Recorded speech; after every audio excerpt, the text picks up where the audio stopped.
صحابہ اکرام کو جمع کیا، جتنا مال لا سکتے ہو مال لے کر آؤ، جتنا اپنا مال جمع کر سکتے ہو مال کو جمع کرو، جتنا کوئی اپنا پیسہ خرچ کر سکتا ہے اللہ کے نام پر خرچ کرو، اتنا لمبا سفر کرنا ہے، تبوک کے لیے روانہ ہونا ہے۔ صحابہ اکرام نے سفر کے لیے آغاز فرما دیا، تیاریوں کے اندر مصروف ہو گئے۔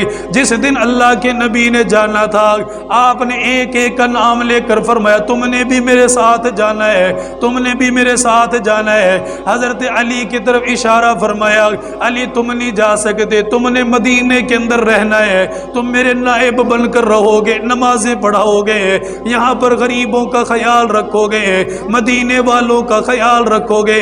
حضرت علی نے جب یہ سنا دل ٹوٹ گیا، پریشان ہو گئے۔ حکم نبی کا سر آنکھوں کے اوپر ہے، بولے تو کچھ نہیں، دل ہی دل کے اندر روئے جاتے تھے۔ میں ذوالفقار کا مالک ہوں، میں تلوار چلانے کے اندر مہارت رکھتا ہوں، اللہ کے نبی نے مجھے اپنے ساتھ لے جانا گوارا نہیں فرمایا۔ امام الانبیاء سرکار مدینہ صلی اللہ تعالی علیہ وسلم جنگ احد کے اندر زخمی ہوئے، دندان مبارک بھی زخمی ہو گئے، چہرے مبارک کے اندر سے خون رسنے لگ گیا۔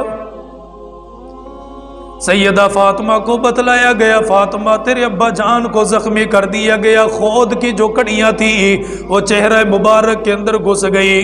حضرت فاطمہ سے برداشت نہ ہوا، اپنے ابا جان کو دیکھنے کے لیے تشریف لائی ہے، انہوں نے آ کر دیکھا سارا چہرہ زخمی ہوا پڑا تھا۔ حضرت فاطمہ نے جلدی سی چٹائی جلائی، اس چٹائی کو جلانے کے بعد اس کی راکھ کو علیحدہ کر لیا گیا، اللہ کے نبی علیہ السلام کو بٹھایا گیا۔ آپ کی بیٹی نے اس راکھ کو لیا، نبی پاک صلی اللہ علیہ وسلم کے زخموں کے اندر ڈالنا شروع فرما دیا۔ یہ زخموں کو بھرنے والی وہ جسے جنتی عورتوں کا سردار بنایا گیا، حضرت علی رضی اللہ تعالیٰ عنہ بھی تشریف فرمایا جب فاطمہ نے راکھ مبارک کو ان زخموں کے اوپر لگا دیا، ان زخموں کو بند کر دیا، خون رسنا بند ہو گیا۔ حضرت علی نے کپڑا لیا اور کپڑا لینے کے بعد محبوب کی مرہم پٹی فرمایا جہاں پر سارے صحابہ موجود ہیں یہ اعزاز ملا سیدنا علی المرتضی رضی اللہ تعالیٰ عنہ کو۔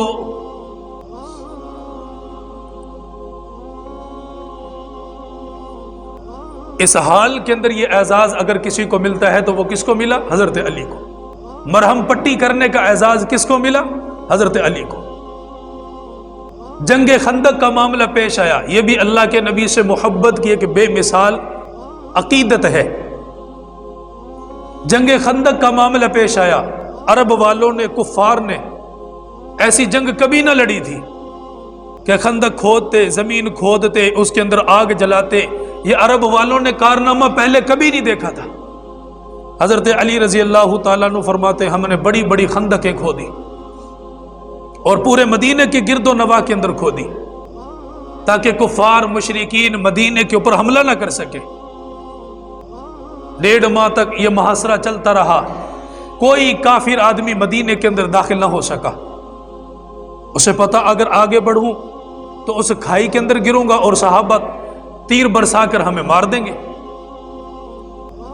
انہی لمحات کے اندر ایک آدمی وہ تھا جو 1000 سے اکیلا مقابلہ کیا کرتا تھا۔ اس نے اس خندق کو کراس کیا، پار کیا اور مدینے کے اندر داخل ہو گیا، مدینے میں داخل ہو گیا۔ سیدنا علی المرتضی رضی اللہ تعالیٰ عنہ فرماتے جنگ خندق کے اندر جب خندق کو کھودا گیا کوئی آدمی اندر آنے کی جسارت نہیں کرتا تھا، کسی کے اندر اتنی ہمت نہیں، طاقت نہیں کہ وہ یہاں سے نکل کر اندر آ سکے، لیکن یہ ایک آدمی اتنا بہادر نکلا، اتنا بہادر نکلا، یہ مدینے کے اندر چلا گیا۔ اس نے اپنی تلوار کو لہرایا اور اعلان کرنے لگا ہے کوئی میرے مقابلے میں آنے والا، آؤ آ کر میرا مقابلہ کرو۔ اللہ کے نبی صلی اللہ تعالی علیہ وسلم نے حضرت علی کی طرف اشارہ فرما دیا، حضرت علی اس کافر کے سامنے چلے گئے۔ حضرت علی کا قد بھی چھوٹا لیکن وہ کافر آدمی 1000 آدمیوں سے اکیلا مقابلہ کرنے والا آج حضرت علی کے سامنے آ گیا۔ حضرت علی نے فرمایا اگر واقعی تو نے ماں کا دودھ پیا ہے آ کر میرا مقابلہ کر کے دکھا۔ یہ آدمی تلوار لہرا لہرانے لگا۔ حضرت علی نے ایک ہی وار کے اندر اس کافر کا کام تمام کر کے رکھ دیا۔ یہ سعادت بھی کس کو ملی؟ حضرت علی کو ملی۔ ایک ہی آیا تھا، وہ بھی حضرت علی کے ہاتھوں سے ٹکڑے ہو گیا۔ بے مثال محبت نبی پاک صلی اللہ علیہ وسلم کے ساتھ۔ صلح حدیبیہ کے موقع پر اللہ کے نبی کفار کے ساتھ شرائط لکھ رہے ہیں،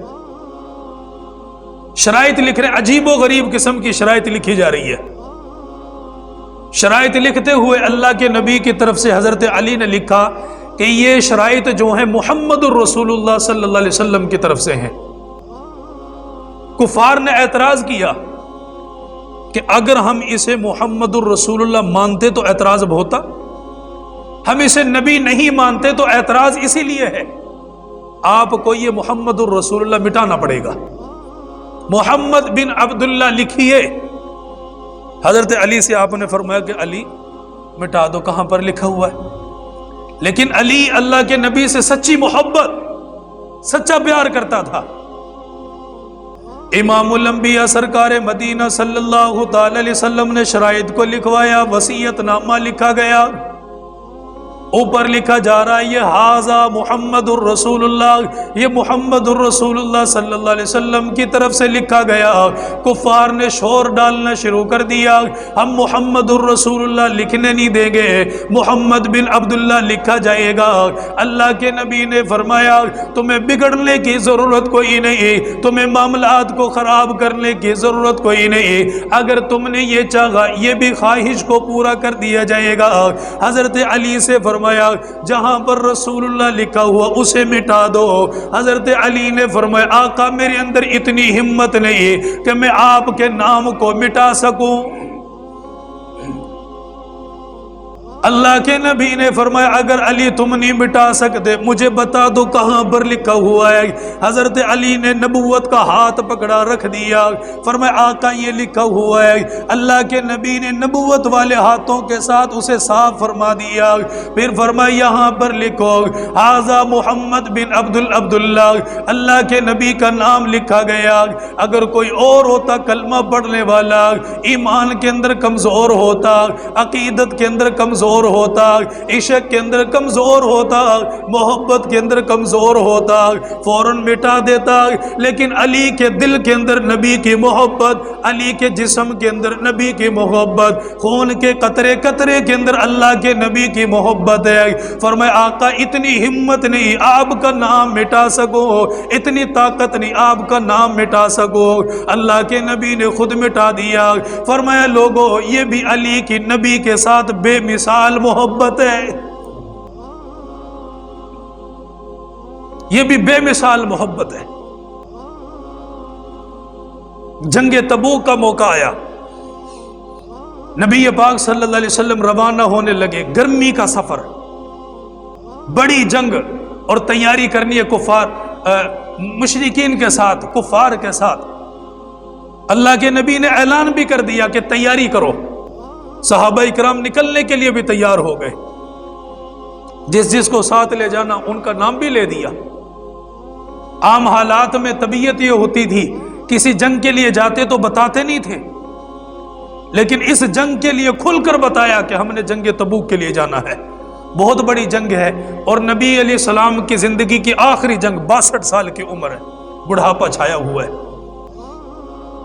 سارے صحابہ نے تیاری فرمائی، امام الانبیاء صلی اللہ تعالی علیہ وسلم نے جنگ تبوک کے لیے روانگی کا حکم دے دیا، صحابہ اکرام کو جمع کیا، جتنا مال لا سکتے ہو مال لے کر آؤ، جتنا اپنا مال جمع کر سکتے ہو مال کو جمع کرو، جتنا کوئی اپنا پیسہ خرچ کر سکتا ہے اللہ کے نام پر خرچ کرو، اتنا لمبا سفر کرنا ہے، تبوک کے لیے روانہ ہونا ہے۔ صحابہ اکرام نے سفر کے لیے آغاز فرما دیا، تیاریوں کے اندر مصروف ہو گئے۔ جس دن اللہ کے نبی نے جانا تھا آپ نے ایک ایک کا نام لے کر فرمایا تم نے بھی میرے ساتھ جانا ہے، تم نے بھی میرے ساتھ جانا ہے۔ حضرت علی کی طرف اشارہ فرمایا، علی تم نہیں جا سکتے، تم نے مدینے کے اندر رہنا ہے، تم میرے نائب بن کر رہو گے، نمازیں پڑھاؤ گے، یہاں پر غریبوں کا خیال رکھو گے، مدینے والوں کا خیال رکھو گے۔ حضرت علی نے جب یہ سنا دل ٹوٹ گیا، پریشان ہو گئے۔ حکم نبی کا سر آنکھوں کے اوپر ہے، بولے تو کچھ نہیں، دل ہی دل کے اندر روئے جاتے تھے۔ میں ذوالفقار کا مالک ہوں، میں تلوار چلانے کے اندر مہارت رکھتا ہوں، اللہ کے نبی نے مجھے اپنے ساتھ لے جانا گوارا نہیں فرمایا، مجھے معذوروں کے اندر چھوڑ دیا گیا، عورتوں کے اندر چھوڑ دیا گیا۔ حضرت علی فرماتے ہیں اللہ کے نبی چلنے لگے، میں دیکھ رہا تھا میری آنکھوں کے اندر سے آنسو برسنے لگ گئے۔ اگر عام کوئی انسان ہوتا وہ کہتا چلو جہاد سے میری جان چھوٹ گئی، جنگ سے میری جان چھوٹ گئی، مجھے جاننا نہیں پڑے گا، یہ تو گرمی کا سفر ہے، اتنا لمبا طویل سفر ہے، میری جان بچ گئی، مدینے کے اندر مزے کروں گا، یہاں پر اپنی زندگی کو بسر کروں گا۔ لیکن علی کے دل کے اندر نبی کی محبت، نبی کا پیار ہے۔ فرمائے آقا میں تو آپ کے ساتھ جانا چاہتا تھا، لیکن آپ نے مجھے مدینے کے اندر ٹھہرا دیا۔ اللہ کے نبی واپس تشریف لائے، حضرت علی کے کندھے کے اوپر ہاتھ رکھا گیا۔ فرمایا علی پریشان کیوں ہوتے ہو؟ فرمایا علی تم میرے لیے بالکل اسی طرح ہے جس طرح موسیٰ علیہ السلام کے لیے ہارون علیہ السلام تھے۔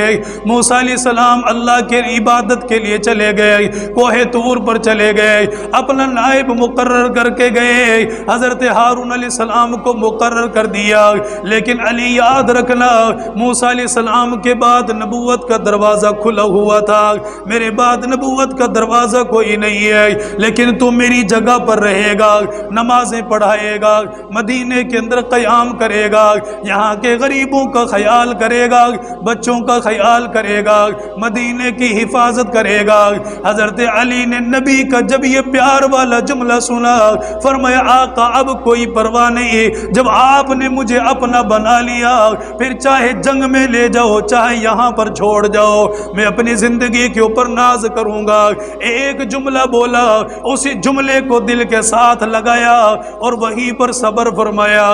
فرمایا آقا آپ چلے جاؤ، میں دعا کروں گا اللہ تعالی مسلمانوں کو فتح نصیب فرمائے۔ یہ بھی محبت کی بات ہے نا کہ ایک ہی بات سے دل کا بدل جانا، دل کا پلٹ جانا، ایک ہی بات سے۔ ہم پورا قرآن سن کر ہمارا دل نہیں بدلتا۔ اللہ کے نبی نے حضرت علی کو صرف ایک جملہ فرمایا، تو میرے لیے موسیٰ علیہ السلام کے بھائی ہارون علیہ السلام کی طرح ہے، لیکن وہاں پر موسیٰ علیہ السلام کے بعد نبوت تھی، میرے بعد نبوت نہیں ہے، اسی بات سے خوش ہو گئے۔ یہ بھی نبی سے محبت کی ایک بہت بڑی دلیل ہے۔ فتح مکہ کے موقع پر اسلام کی بہت بڑی فتح، نبی پاک صلی اللہ علیہ وسلم تشریف لائے، حضرت علی رضی اللہ تعالیٰ عنہ بھی تشریف لائے۔ اب آج کا دن وہ تھا کہ کفار کے ساتھ معاملہ برابر کرنا تھا۔ حضرت علی بھی آئے، تلوار بھی اٹھائی ہوئی ہے، شیر ہے، تلوار چلانا بھی جانتا ہے۔ جب مکے کے اندر داخل ہوئے تو اپنی بہن کے پاس گئے۔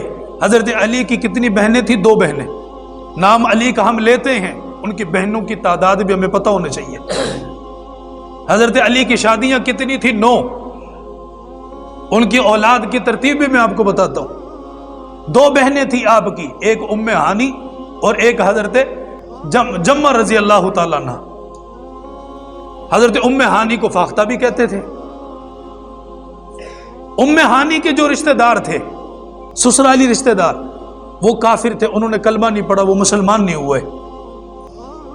اب حضرت علی کا ایمان دیکھو اور غیرت دیکھو، مکے کے اندر تشریف لائے، تلوار پکڑی ہوئی، اپنی بہن کے پاس گئے، فرمایا کہ مجھے بتا وہ کہاں پر چھپے ہوئے ہیں، مجھے بتا وہ کہاں پر ہے۔ وہیں جہاں ان کا گھر ہے وہیں پر انہوں نے ہونا، اور کہاں جانا ہے۔ فرمایا آج میں ان کا کام تمام کر دوں گا۔ جنہوں نے نبی کی مخالفت کی، جنہوں نے نبی کو برا بھلا کہا، انہیں زندہ رہنے کا کوئی حق نہیں ہے، حالانکہ بہن کے سسرالی رشتہ دار ہیں۔ بہن بھی بڑی پریشان، اور یہ وہی ام ہانی ہے جن کے گھر سے نبی پاک صلی اللہ علیہ وسلم نے سفر معراج شروع فرمایا تھا۔ وہ بھی بڑی پریشان کہ علی تو برداشت نہیں کریں گے، پتہ نہیں کیا سے کیا کر دے۔ اب یہ اللہ کے نبی کے پاس آئی، حضرت ام ہانی رضی اللہ تعالیٰ عنہ نبی پاک صلی اللہ تعالی علیہ وسلم کے پاس تشریف لائی، عرض کرنے لگی یا رسول اللہ صلی اللہ تعالی علیہ وسلم، علی نے تلوار اٹھائی ہے اور وہ میرے رشتہ داروں کو قتل کرنے کے لیے باہر نکل کر چلا گیا، پتہ نہیں ان کے ساتھ کیا معاملہ کرے گا۔ میں نے اسے کہا تھوڑی سی مہلت دے دے، لیکن علی مہلت دینے کے لیے بھی تیار کوئی نہ ہوا۔ اللہ کے نبی کو جب یہ بات پتہ چلی ہے، آپ نے فرمایا ام ہانی تو کیا کرنا چاہتی ہے؟ آقا میں نے ان کو پناہ دے دی، میری پناہ کو قبول فرما لیجیے۔ اللہ کے نبی نے حضرت علی کو بلا لیا، فرمایا علی کہاں پر جا رہی ہو؟ تلوار نکالی ہوئی ہے، نیام سے تلوار کو باہر کیا ہوا ہے، اتنے غصے کے اندر لگ رہی ہو، کہاں جانے کا ارادہ؟ فرمایا آقا جنہوں نے آپ کو برا بھلا کہا، جو آپ کو گالیاں دیتے رہ گئے، جو مکے کے اندر آپ کی مخالفت کرتے رہ گئے، انہیں زندہ رہنے کا کوئی حق تو نہیں بنتا، آج میں ان کا کام تمام کرنے کے لیے جا رہا ہوں۔ اللہ کے نبی نے فرمایا علی تجھے پتہ ہے تیری بہن کے رشتہ دار ہیں، بعد میں معاملہ بھی بن جائے گا، بہن کو تکلیف بھی پہنچائیں گے، آزمائشوں سے گزرنا پڑے گا۔ آقا ایک بہن تو کیا میں 100 بہنوں کو قربان کر دوں، لیکن جو آپ کا نہ بنا وہ میرا کیا بنے گا؟ اللہ کے نبی نے فرمایا علی حوصلے سے کام لو، صبر سے کام لو۔ علی ام ہانی نے ان کو پناہ دے دی ہے، اور جس کو ام ہانی نے پناہ دے دی ان کو میں اللہ کے نبی نے بھی پناہ دے دی ہے، آپ ان کا کچھ نہیں کرو گے۔ حضرت علی نے اسی وقت تلوار کو نیام میں ڈال لیا، اپنی گردن کو جھکا دیا اور محبت کے ساتھ فرمانے لگے آقا جگہ سے آپ نے منع کر دیا، علی کے اندر اتنی جرت کہاں کہ ایک قدم بھی اٹھا کر آگے جا سکے؟ آپ نے منع کر دیا، میرے اندر اتنی طاقت ہے بھلا میں جا سکوں؟ فتح مکہ سے جب واپس اللہ کے نبی واپس جب پلٹنے لگے، واپس جا رہے تھے تو ایک جگہ پر پہنچے، حضرت حمزہ رضی اللہ تعالیٰ عنہ کی چھوٹی بیٹی وہ دوڑتی ہوئی اللہ کے نبی کے پاس آئی اور اللہ کے نبی کے جسم مبارک کے ساتھ چمٹ گئی۔ انہوں نے کہا یا امی میرے چاچا مجھے چھوڑ کر نہ جائیں، میں یہاں نہیں رہنا چاہتی، میں وہاں رہوں گی جہاں آپ رہتے ہیں۔ حضور نے اسے اٹھایا اور سینے کے ساتھ بڑی محبت فرمائی، چھوٹی سی بچی تھی۔ اچھا وہ نبی کو یا امی چچا کہہ رہی ہے، چچا تو نہیں بنتا تھا، خود حضرت حمزہ رضی اللہ تعالیٰ عنہ نبی پاک صلی اللہ علیہ وسلم کے چچا ہے، تو اللہ کے نبی تو اس بچی کے چچا نہیں بنے نا۔ اس نے چچا کس وجہ سے کہا؟ فرمایا کہ جس عورت کا دودھ حضرت حمزہ نے پیا تھا بچپن میں، اسی عورت کا دودھ نبی پاک صلی اللہ علیہ وسلم نے بھی پیا تھا، تو دونوں رضائی بھائی بھی بن گئے تھے۔ اسی نسبت سے اس بچی نے کہا کہ یا امی میرے چچا مجھے اکیلا نہ چھوڑ کے جائے، مجھے ساتھ لے کر جائیں۔ اللہ کے نبی نے صحابہ کرام کی طرف دیکھا تو 3 صحابہ آگے آئے، حضرت جعفر، حضرت علی اور حضرت زید ابن حارثہ رضی اللہ تعالیٰ، تینوں کی رشتہ داری بچی کے ساتھ ہے۔ انہوں نے کہا جی اس بچی کو ہم اپنے ساتھ رکھیں گے۔ فراست دیکھیں، نبی جب فیصلہ کرتا ہے تو ایسا فیصلہ کرتا ہے، ہم اس بچی کو اپنے پاس رکھیں گے۔ اچھا جی، معاملہ نبی پاک صلی اللہ علیہ وسلم کے پاس آیا، آپ نے فرمایا کہ تم ایسا کر لو، جس کا تعلق اس کے ساتھ سب سے زیادہ قریب بن جائے وہ اسے اپنے ساتھ رکھ لے، رشتہ داری میں جو سب سے زیادہ قریب وہ اپنے پاس رکھ لے۔ حضرت جعفر اور حضرت علی دونوں بھائی، ان کا ہم تو دونوں بھائی ہیں، دونوں بھائیوں میں تو کوئی پڑتال ہے ہی نہیں، دونوں بھائی ہیں تو بچی تو ہمارے پاس آ جائے گی۔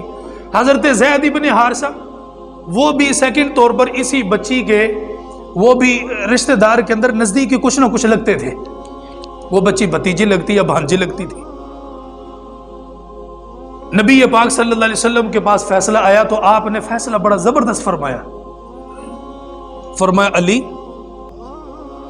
آپ بھی اس کے رشتہ دار ہیں، جعفر بھی اس کا رشتہ دار ہے، زید بھی اس کا رشتہ دار ہے، تینوں کے پاس تو نہیں رہ سکتی، ایک کے پاس اس بچی نے جانا ہے تو کیسے جائے گی؟ فرمایا کہ رشتہ داریاں ناپ لو. سب سے پوچھا. حضرت جعفر نے فرمایا کہ یا رسول اللہ میرے گھر کے اندر میری جو بیوی ہے نا وہ اس بچی کی خالہ ہے اور خالہ بمنزل ماں کے ہے, تو یہ رشتہ سب سے زیادہ پاورفل تھا. اللہ کے نبی نے فرمایا کہ جعفر اس بچی کی تربیت آپ کرو گے. اچھا 2 بچ گئے, حضرت جعفر اور حضرت علی رضی اللہ تعالیٰ عنہ. حضرت علی نے مان تو لیا لیکن پریشان, دل تسلیم نہ کرے, دکھی تو ہو گئے, حکم تو ماننا تھا, ایک لفظ بھی بولنا گوارا نہیں کیا لیکن دکھی ہو گئے. تسلی دینے کے لیے اللہ کے نبی نے کتنا پیارا جملہ بولا, اتنا پیارا. آج فیصلہ کرنے والے ایک دوسرے کو چڑھاتے ہیں, ایک دوسرے کے اوپر طنز کرتے ہیں, ایک دوسرے کے اوپر دباؤ ڈالتے ہیں, کوئی محبت کی بات نہیں کرتا. فیصلہ کرنا ہو نبی پاک صلی اللہ علیہ وسلم کی تعلیم کے مطابق کرو. آپ نے تینوں کے لیے فیصلہ بھی کیا اور حوصلے کا لفظ بھی بولا. کیا فرمایا؟ حضرت علی پریشان. امام الانبیاء صلی اللہ تعالی علیہ وسلم نے حضرت علی کو اپنے قریب بلایا اور قریب بلانے کے بعد فرمایا علی تو مجھ سے میں تجھ سے. اتنا پیارا جملہ بولا. فرمایا علی تیری میری رشتہ داری تو پہلے ہو چکی ہے, آپ تو میرے ایک بڑے قریبی رشتہ دار ہیں, آپ تو میرے گھر کے اندر رہتے ہو. حضرت علی نے جب یہ جملہ سنا دل کو بڑا سکون مل گیا.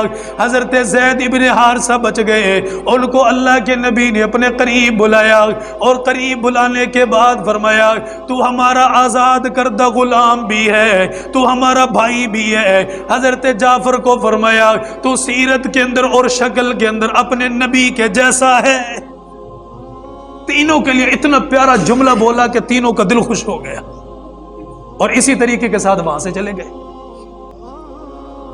وقت ہمارے پاس بالکل مختصر ہے, ورنہ میرے پاس پوری ایک لسٹ موجود ہے, اس کے اندر پورے کارنامے حضرت علی رضی اللہ تعالیٰ عنہ کے 2.5 گھنٹے اس کے اوپر گفتگو ہو سکتی ہے.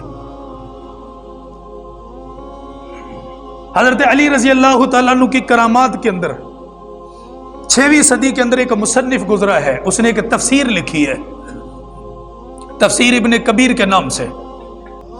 اس نے اس تفسیر کرتے ہوئے ایک آیت اٹھائی فَضَرَبْنَا عَلَىٰ آذَانِهِمْ فِي الْكَهْفِ, سورہ کہف کی آیت نمبر 7. اصحاب کہف کا تذکرہ کیا, ان کے واقعات, ان کے کرامات لوگوں کو بتلائی. وہیں پر انہوں نے حضرت علی رضی اللہ تعالیٰ عنہ کی ایک کرامت کا ذکر کیا. وہ کرامت کیسی؟ فرمایا کہ حضرت علی کے غلام تھا, اس غلام کا نام تھا اسود. کیا نام تھا غلام کا؟ اسود. اس اسود نامی غلام نے چوری کر لی. فیصلہ حضرت علی سے سیکھو فیصلہ کیسے کیا جاتا ہے. اسود نامی غلام نے چوری کر لی. عدالت لگی چوری کی ہے یا نہیں کی, جانچ پڑتال تو ہونی چاہیے نا. فوراً کسی کی گردن پر تلوار چلانا یہ کہاں کا انصاف ہے. جانچ پڑتال کے لیے عدالت بیٹھی, حضرت علی رضی اللہ تعالیٰ عنہ وہاں پر موجود ہیں. غلام کو بھی لایا گیا, غلام سے سوال اور جواب ہوئے. سیدنا علی المرتضی رضی اللہ تعالیٰ عنہ نے اپنے غلام کو عدالت کے اندر کھڑا کر لیا, ان سے سوال کیا, پوچھا گیا مجھے بتاؤ کیا تم نے واقعی میں چوری کی ہے. حضرت علی رضی اللہ تعالیٰ عنہ نے اپنے غلام کو کھڑا کیا, آپ میری طرف توجہ رکھیں, اپنے غلام کو کھڑا کیا اور اس سے پوچھا کیا تو نے چوری کی ہے. غلام نے کہا ہاں میں نے چوری کی ہے. جب چوری کرنے والا خود اقرار کر لے تو اس کے اوپر حجت تمام ہو جاتی ہے, پھر اس کے اوپر شواہد اکٹھا کرنے کی ضرورت نہیں رہتی. عدالت لگی, فیصلہ بھی ہو گیا. اب فیصلہ حضرت علی رضی اللہ تعالیٰ عنہ کرنے والے خود ہیں. کیسے فیصلہ کیا؟ سیدنا علی المرتضی رضی اللہ تعالیٰ عنہ نے پوچھا کیا تم نے چوری کی؟ اس نے کہا ہاں چوری بھی کی ہے. فرمایا جب اس نے خود اقرار کر لیا, ہاتھ کاٹنے کا معاملہ طے ہو گیا. حضرت علی رضی اللہ تعالیٰ عنہ نے حکم دے دیا اس کے ہاتھ کو کاٹ دیا جائے. اس غلام کا ہاتھ کاٹ دیا گیا. جب ہاتھ کاٹ دیا گیا غلام جانے لگا, آنکھوں کے اندر آنسو برسنے لگ گئے. اس نے جاتے ہوئے کہہ دیا علی اتنی سی فرمائش ہے, میرا ہاتھ دفن نہ کیجئے, میرا ہاتھ میرے ہاتھ کے اندر پکڑا دیجئے. حضرت علی نے ان کا ہاتھ ان کو دے دیا. وہ اپنا ہاتھ لے کر باہر چلا گیا, جنگلوں میں چلا گیا. جنگلوں کے اندر جانے کے بعد 2 صحابہ کے ساتھ ان کی ملاقات ہو گئی. انہوں نے دیکھا ہاتھ کے اندر سے خون نکل رہا ہے. فرمایا تمہارا یہ حال کس نے کر دیا؟ اسود نامی غلام نے جب یہ سنا تو وہ کہنے لگا امیر المؤمنین نے میرا ہاتھ کاٹ دیا، اس نے میرا ہاتھ کاٹا جو نبی پاک صلی اللہ علیہ وسلم کا داماد ہے، اور نبی پاک صلی اللہ علیہ وسلم کی بیٹی ان کے نکاح کے اندر آئی ہے، اللہ کے نبی کی بیٹی بھی جنت کی حقدار ہے، علی بھی جنت کا حقدار ہے۔ اس غلام نے جب یہ تذکرہ کیا حضرت علی کی تعریف کرتا ہوا چلا گیا، آپ کے لیے محبت کے الفاظ بولتا ہوا چلا گیا۔ حضرت علی رضی اللہ تعالیٰ عنہ کو برا بھلا کہنا گوارا کوئی نہیں کیا، اور صحابہ نے جب یہ سنا وہ تڑپ گئے، پریشان ہو گئے، حضرت علی کے پاس آ گئے، فرمایا علی تو نے غلام کا ہاتھ کاٹا لیکن اس غلام نے ایک لفظ بولنا گوارا کوئی نہیں کیا، برا بھلا کہنا گوارا کوئی نہیں کیا، وہ تو آپ کی اتنی تعریف کر رہا ہے۔ حضرت علی بھی پریشان ہو گئے، آپ نے صحابہ سے فرمایا اس کے لیے کچھ نہ کچھ کرنا چاہیے، توبہ استغفار کرنی چاہیے۔ اس غلام کو بلایا گیا، بلانے کے بعد فرمایا تم نے مجھے برا بھلا کوئی نہیں کہا، کوئی جملہ ایسا نہیں بولا جس سے میری شان کے اندر گستاخی ہو جائے۔ وہ غلام کہنے لگا علی تو انسان عام کوئی نہیں، تو وہ ہے جسے اللہ کے نبی نے دنیا میں جنت کی خوشخبری سنائی ہے، تو عام انسان تھوڑی ہے۔ حضرت علی نے جب یہ سنا تو آپ اس کے قریب آئے، وہ کٹا ہوا ہاتھ آپ نے پکڑا۔ 6 صدی کا مصنف ہے، تفسیر ابن کبیر، سورہ کہف کی آیت نمبر 7 فضربنا علی آذانہم فی الکہف، صحابہ اکرام کی کرامات، اصحاب کہف کی کرامات کے تحت اس نے یہ منظر لکھا ہے۔ حضرت علی نے وہ بازو لیا اور بازو لے کر وہ کٹی ہوئی جگہ کے اوپر اس ہاتھ کو رکھا، بازو کو رکھا، اوپر چادر ڈال دی، ایسے کر کے چادر ڈالی جیسے کوئی پٹی کرتا ہے، وہ چادر رکھ دی اور اسے کہا کہ اپنا ہاتھ نیچے سے پکڑ کے رکھو۔ اس نے وہ ہاتھ پکڑ کے رکھا، حضرت علی نے دعا کے لیے ہاتھ اٹھائے، روتے رہے اللہ کے سامنے، کافی دیر گزر گئی، پھر اسے فرمایا کہ جاؤ چلے جاؤ۔ وہ اپنے چادر ہاتھ کو ہٹانے لگا تو ایک صحابی نے منع کیا، اس نے کہا نہ ابھی نہ ہٹا، تم یہاں سے جاؤ۔ جب یہ اسود غلام یہاں سے نکلا، کہتے ہیں جنگلوں کے اندر پہنچا واپسی اسی جگہ پر، تو ایک صحابی نے کہا اب تو کپڑا ہٹانے میں کوئی حرج نہیں ہے، دیکھنا تو چاہیے نا۔ اسود غلام کہتے ہیں تکلیف تو ختم ہو چکی تھی، حضرت علی نے جب ہاتھ رکھا تو تکلیف ختم ہو چکی تھی۔ فرمایا جب میں نے وہ چادر ہٹا کے دیکھی تو ہاتھ جو تھا پہلے سے بھی زیادہ خوبصورت ہو چکا تھا، پہلے سے بھی زیادہ خوبصورت ہو چکا تھا۔ قتل کے منصوبے بنے، ارادے کیے لوگوں نے، اور قتل کا منصوبہ کہاں پر بنا؟ مکہ مکرمہ کے اندر طے ہوا۔ ان کا 3 آدمی ہیں، اگر ان کو قتل کر دیا جائے تو ہمارا راستہ بالکل صاف ہو سکتا ہے، حضرت علی، عمرو بن عاص اور حضرت معاویہ رضی اللہ تعالیٰ۔ دشمن ان تینوں کو اکٹھا سمجھتا تھا۔ آج کا مسلمان کہتا نہیں علی الگ ہے معاویہ الگ ہے، وہ کہتا ہے یہ تینوں ایک ہیں۔ اگر ان تینوں میں سے ایک کو راستے سے ہٹا دیا جائے بات بالکل صاف ہو سکتی ہے۔ انہوں نے ایک منصوبہ بنایا، انہوں نے کہا جی معاویہ رضی اللہ تعالیٰ عنہ کو قتل کرنے کے لیے میں جاؤں گا، عمرو بن عاص کو قتل کرنے کے لیے میں جاؤں گا۔ جب حضرت علی کی باری آئی نا، یہ خاموش، بولے ہی نہ۔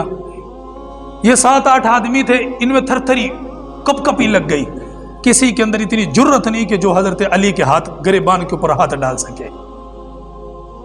ایک آدمی تھا عبد الرحمن ابن ملجم، یہ وہی ہے، اس کا جو چھوٹا بھائی تھا وہ حضرت عثمان رضی اللہ تعالیٰ عنہ کے قتل کے اندر شریک تھا، 2 بھائی ہیں، اس کا نام خالد تھا۔ یہ دوسرا بھائی حضرت علی کے قتل کے اندر شریک ہے۔ اس نے کہا کہ علی کا کام تمام میں کروں گا، ان کا تاریخ طے کر لو، اپنا اپنا سفر کرو۔ 18 رمضان انہوں نے طے پائی، اپنے اپنے سفروں کی طرف نکل گئے۔ حضرت معاویہ رضی اللہ تعالیٰ عنہ پر حملہ ہوا لیکن وہ بچ گئے۔ اس کے بعد انہوں نے اس کا وہ کام کیا کہ آج تک خارجیوں کی نسلیں ان کو یاد رکھ رہی ہیں۔ عمرو بن عاص رضی اللہ تعالیٰ عنہ کے اوپر حملہ نہیں ہوا، اس کی وجہ یہ تھی کہ اس رات میں ان کی طبیعت ناساز، وہ نماز پڑھانے کے لیے آئے نہیں، جو ان کی جگہ پر آیا تھا ان کو قتل کر دیا گیا۔ باقی بچے حضرت علی رضی اللہ تعالیٰ عنہ۔ تو حضرت علی رضی اللہ تعالیٰ عنہ تہجد کی نماز پڑھنے کے لیے ان دنوں کے اندر لوگ مسجدوں میں آتے تھے۔ جب مسجد کے اندر آپ تشریف لائے تو یہ مسجد کی جو چٹائیاں جو صفیں ہوتی تھی یہ معمول کے مطابق تو نہیں ہے، وہ اور طرح کی جو بھی چٹائی تھی اس چٹائی کے اندر وہ چھپا ہوا تھا، اور حضرت علی مسجد کے اندر اکیلے تھے. یہ اپنے 2 آدمیوں کے ساتھ اس مسجد کے اندر ہے. جیسے ہی حضرت علی نے نیت باندھی، اس نے حملہ کیا حضرت علی پر سجدے کی حالت میں. کس حالت میں حملہ کیا؟ سجدے کی حالت میں. آج علی کے ملنگ کو نماز بھی نصیب نہیں ہوتی. نام لینا بڑا آسان ہے، سیرت اپنانا بڑا مشکل ہے. اس نے وار کیا، چلا گیا. اب یہ 18 تاریخ، اب 14 کو 14ویں کا رات پورا جوبن کے اوپر ہوتا ہے. 15 16 17 18 یہ پورا جوبن ہوتا ہے. وہ جب باہر نکلا نا، تلوار لہراتے ہوئے جا رہا تھا، میں کامیاب ہو چکا ہوں. یہ 14ویں کے رات کی چاند کی جب لائٹیں اس کی تلوار کے اوپر پڑی تو خون بھی چمک رہا تھا. حضرت حسن پیچھے پیچھے آتے تھے، لیکن اس دن تھوڑے لیٹ ہو گئے. کسی تقاضے کی وجہ سے انہوں نے چادر ڈالی ہوئی تھی اپنے اوپر. انہوں نے دیکھا کہ ایک آدمی ہے جو اپنی تلوار لہرا رہا ہے، اس کی تلوار کے اوپر خون لگا ہوا ہے. تو وہ بھی جنگی مہارت تو رکھتے تھے نا حضرت حسن.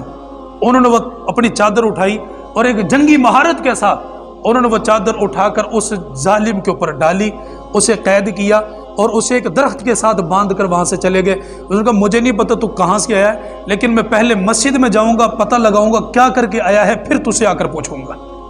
مسجد میں گئے تو دیکھا باپ خون کے اندر لت پت پڑا ہوا تھا.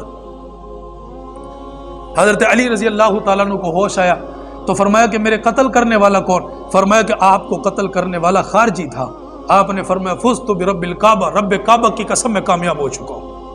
کیسے کامیاب ہو گئے؟ کب میرے قتل کے اندر کوئی مسلمان شریک نہیں ہے. حضرت حسن سے فرمایا تم نے مارا تو نہیں اسے؟ کہا نہیں. فرمایا ابھی میں زندہ ہوں، جب تک میں زندہ ہوں اسے اچھا کھانا کھلاؤ، اسے اچھا کپڑا دو، اپنے پاس رکھو. جب میں مر جاؤں تو تمہاری مرضی ہے، جو مرضی معاملہ کرنا. حضرت حسن فرماتے ہیں ہم نے اسے اپنے پاس رکھا. حضرت علی نے اپنے پاس بلایا، فرمایا ظالم بتا کہاں سے آیا؟ خارجیوں کی جماعت سے نکلا ہوں. کہا کیوں؟ کہا میں نے قسم کھائی جب میں نے تلوار بنائی تھی کہ اس تلوار سے میں کائنات کے سب سے بدترین انسان کو قتل کروں گا. نعوذ باللہ. حضرت علی کے سامنے جملہ بول رہا ہے، میرے تیرے جیسا ہوتا نا اسی وقت کہتا پکڑ لٹا اسے مرغے کی طرح اس کی گردن کو کاٹ کر پھینک دے. علی کا حوصلہ، علی کا حوصلہ. فرمایا کہ جب میں دنیا سے چلا جاؤں تو واقعی میرے مرنے کے بعد تیری ہی تلوار سے اس انسان کو قتل کیا جائے گا جو کائنات کا سب سے بدترین انسان ہے، اور اسی کو قتل کیا گیا. حضرت حسن نے قصاص کے اندر پھر اسے قتل کیا. قتل ہو جب یہ ہوئے تو پوری دنیا نے ان کو دیکھا ہے. حضرت علی رضی اللہ تعالیٰ نے دنیا سے گئے، وصیت نامے لکھ کر گئے، غریبوں کے اوپر ظلم نہ کرنا، نمازوں کی پابندی کرنا، صحابہ کا خیال رکھنا، اہل بیت کا خیال رکھنا. جو نبی کے صحابہ کا وہ ہم سے محبت رکھتا ہے، جو ان سے محبت نہیں رکھتا وہ ہم سے محبت نہیں رکھتا. تو یہ وہ دن ہے جن دنوں کے اندر حضرت علی رضی اللہ تعالیٰ عنہ کی ولادت ہوئی. کل کی جو تاریخ گزری ہے، تو اس لیے میرے عزیز بھائیوں، نبی کا ایک ایک صحابی جنت کے آسمان کی جنت کی طرح چمک رہا ہے. ان کے پھولوں کی بالکل بھی خوشبو کم نہیں ہوئی، وہ آج بھی اسی طریقے کے ساتھ ہے. خیبر کا قلعہ ان کی گواہی دے رہا ہے. تو یہ تو بات تو ہماری تھی نا، ہم نے سیرت نہیں پڑھی، ہم نے حضرت علی کا نام تو لیا لیکن ہمیں پتہ ہی نہیں کہ علی ہے کون ہے. ہمیں پتہ نہیں علی کون ہے. علی کے اندر برداشت کتنی تھی، ہمت کتنی تھی.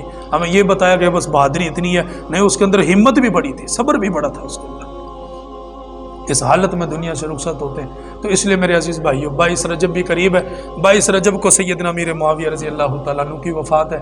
ہمارے ہاں کنڈوں کی ایک رسم ہوتی ہے، تو اسے میں الحمدللہ اللہ کی ذات کا شکر ادا کرتا ہوں، پچھلے 3 سالوں سے یہ ختم ہو چکا ہے. کوئی اکا دکا ہوگا جو کرتا ہے وہ کرے، لیکن میرے پکے جو نمازی ہیں، میرے پیچھے نماز پڑھتے ہیں، وہ اس رسم سے باز آ چکے، وہ نہیں کرتے. آپ بھی کوشش کریں اپنے گھروں کے اندر یہ کنڈوں کی رسم نہ ہونے دیں. یہ تو ایک باطل فرقہ تھا جس نے ایجاد کیا، وقت نہیں ہے. اللہ ہم سب کو عمل کی توفیق نصیب فرمائے. اسے بچیں گے بھائی، اپنے آپ کو بچانے کی کوشش کریں گے، اللہ ہم سب کو عمل کی توفیق نصیب فرمائے. نبی کے ایک ایک صحابہ کی سیرت کو اللہ تعالی ہم سب کو دل سے اپنانے